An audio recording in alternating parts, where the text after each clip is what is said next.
I recently completed an unsanctioned, unsupervised psychological experiment on my children. The premise of which was $10,000 in cash on the kitchen table and a sign next to it that said, "Don't touch the money yet." Before I dive into it, you should know that we are a game-playing family. We play ball games, board games, dice games, card games.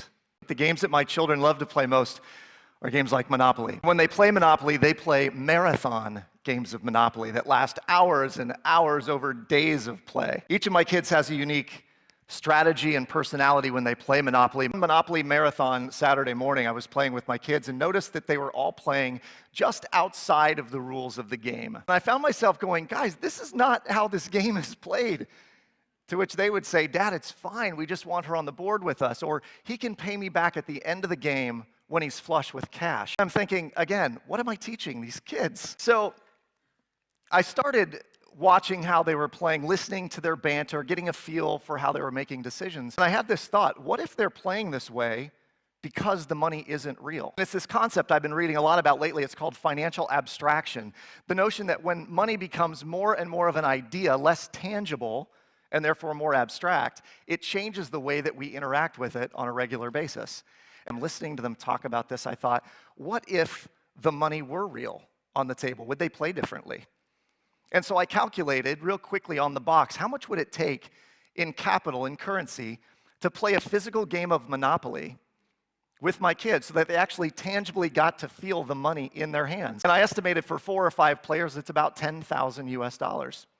So one Friday, I stopped at the bank. I got all the denominations of bills that you would get on a Monopoly board, with the exception of a $500 bill, hard to get. And one Sunday, I rounded the family up for a high-stakes game of Monopoly where the winner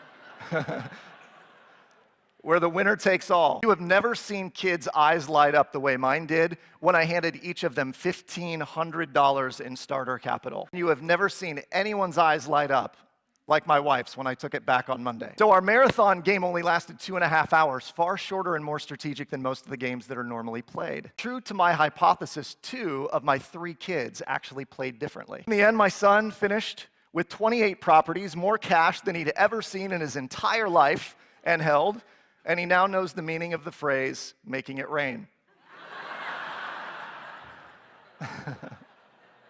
Look how happy he is. Now annoyed his brother and sister are. So in the confines of my experiment, there is an idea we're spreading, and it is this. I believe that kids today are being raised in a world where money is no longer real. It's actually an illusion, but it has very real consequences.